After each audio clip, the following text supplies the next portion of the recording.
magna, que vai apresentar um caso para que haja discussão aqui do painel.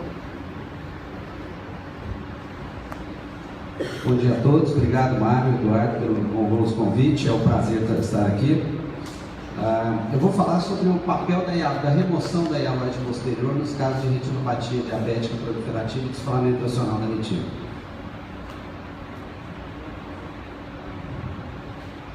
Paciente de 59 anos, sexo feminino, dona de casa, tinha diminuição da visão nos dois olhos e nos últimos 2 meses. Cuidado visual era conta-dedos nos dois olhos, e microscopia tinha uma catarata de 12/4. No exame de fundo de olho ela tinha um descolamento de retinopatia diabética proliferativa com hemorragia pré-retiniana cobrindo a região macular, e o tratamento foi indicado cirurgia nos dois olhos e ela só submeteu-se à cirurgia no olho esquerdo. Essa é a primeira cirurgia da paciente, adiantando, né, que ela foi para o segundo.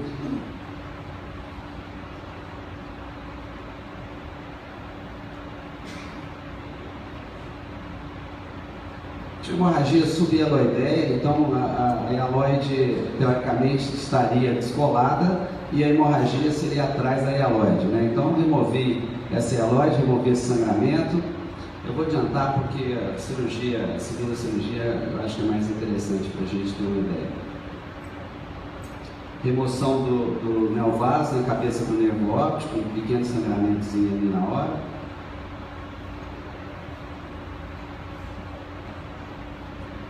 Laser com a foto, né? Esse é o resultado final. Teoricamente, um caso que tinha evoluído super bem, né? Paciente, depois da cirurgia, ela evoluiu com catarata nos dois olhos, uma catarata importante nos dois olhos. Ela realizou facomodificação no olho esquerdo e facovitrectomia no olho direito. A acuidade visual final era de 20/25 e 20/40. Bom, 1 ano e 11 meses depois da vitrectomia e 11 meses após a facomodificação, a paciente apresentou com esse quadro aqui. Ela tinha um buraco lamelar e uma retinosquise foveal, né? Com esse quadro nós indicamos uma cirurgia, essa é a cirurgia dela. A princípio eu falei, vou injetar triazonolona e vou remover, para ver se tinha vítreo cortical, imaginando que tivesse sobrado alguma coisa residual. Bom, injetei triazonolona, depois da triazonolona tinha esse buraco aí, lamelar, né, mas era um buraco grande. E eu falei, olha, aparentemente não tem vítreo cortical, quer dizer, não tem nada. Aí eu falei, vou injetar azul brilhante e vou fazer o peeling de membrana imitante interna, né? Comecei o peeling, imaginando que fosse remover essa limitante interna, e o mais interessante é que quando eu começo a remover, achando que estou removendo a limitante interna, não corou bem, né? Um sinal que até a princípio a gente preocupa quando você olha o caso desse, está corado, pouco corado, você tem que imaginar que tem ainda hialoide ali naquela região, né? Bom, comecei a remover, para minha surpresa, depois de um certo tempo, tentando essa remoção aí, eu percebi, e aí achando que estava removendo a limitante interna, pouco corada, né?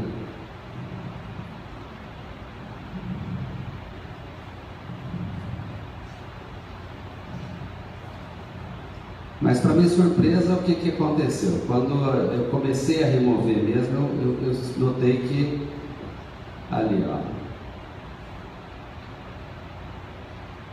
que a paciente tinha o quê? Tinha uma hialoide extremamente aderida ali, agora. A hialoide vendo ali, Então, o que eu imaginava que era limitante interna era uma hialoide posterior colada, quer dizer, então o paciente tinha tido o quê? Vitreoesquise, separação da hialoide, e com isso a hialoide estava separada, e aquilo que eu removi na cirurgia anterior era a esquise anterior, né? Quer dizer, Eu tinha removido um componente anterior e não o componente aderido à retina, né? Bom, aí removo toda essa hialoide, quer dizer, estava toda aderida, 100% aderida ali naquela região, não era uma vitrosquise só localizada. E na primeira cirurgia, como a paciente tinha hemorragia subhialoideia, eu tinha quase que certeza que eu tinha removido a hialoide. Falei, opa, removi a hialoide nessa primeira cirurgia. E fui removendo o máximo até onde eu podia remover. Lógico que tem uma aderência maior aí, você percebe uma aderência maior aí nessas regiões. Eu fui removendo com calma, utilizando o que eu normalmente utilizo. Eu utilizo normalmente 25 Plus para esse tipo de cirurgia.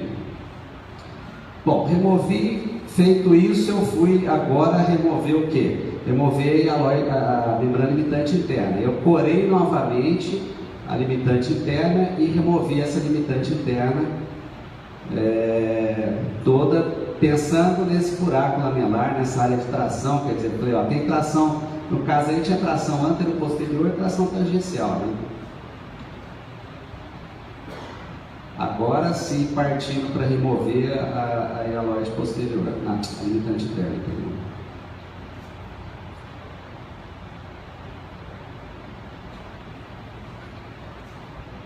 Uma retina móvel, né, onde estava com a espessura foveal bem aumentada, né?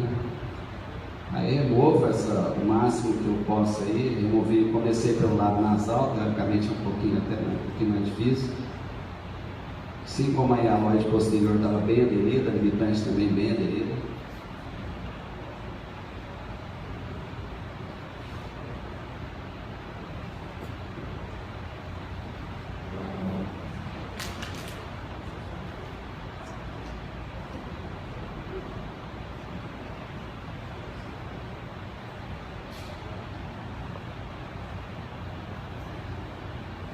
Removendo o máximo aí da limitante interna, né? Tentando remover pelo menos uns 2 diâmetros papilares aí do disco.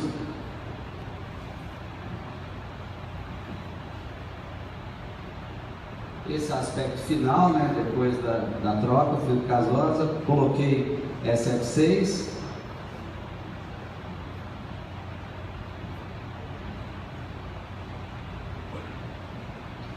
Esse é o aspecto final do segmento de 3 meses, a acuidade visual do paciente foi para 20/70, o buraco fechou, o buraco lamelar. E agora só para a gente falar um pouquinho sobre vitreosquise, bem rapidinho, né? A primeira descrição de vitreosquise foi feita até por um amigo meu, o Thomas Chu, junto com o Ronald Green, de ultrassom. 17% dos casos de retinopatia diabética proliferativa e hemorragia vítrea apresentavam vitreosquise. E no mesmo ano, na mesma revista, até nas páginas subsequentes, né, eles mostraram que o paciente, no estudo patológico, 81% desses pacientes apresentavam vitreosquise. No OCT e SLO, 53% dos pacientes com buraco de mácula e 43% com pucker de mácula apresentavam vitreosquise. No caso de edema de mácula diabético, 52,2%. Obrigado. Magno. Daniel, pessoal, que caso fantástico, acho que realmente membranas duplas, membranas tríplices, às vezes nós podemos encontrar. Muito boa essa apresentação sua, que chama atenção para alguns casos de insucesso que provavelmente nós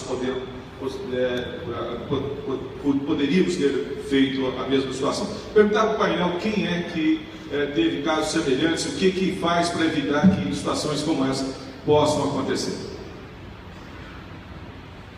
Fabiano. Acho que todo mundo aqui já teve um caso muito parecido, esse caso é bem ilustrativo, Magno, parabéns. De a gente achar que não tem mais hialoide e ter. O OCT ajuda muito, mas existem casos que realmente não aparecem no OCT. E fazer peeling limitante em todos os casos, como muitas vezes alguns cirurgiões que fazem, você diagnostica exatamente esses casos, né? Que tem hialoide. É o que eu tenho feito. Atualmente eu faço a vitrectomia e depois, quando eu termino, eu faço o peeling de membrana limitante interna. Lembrando que fazer o peeling da limitante diabética não é que nem buraco macular. Você vai lá, puxa e às vezes com uma mão, uma rodada só, você tira tudo. É realmente como ele mostrou. Vai rasgando, você tem que pegar várias vezes, quer dizer, é bem mais difícil tirar a limitante interna em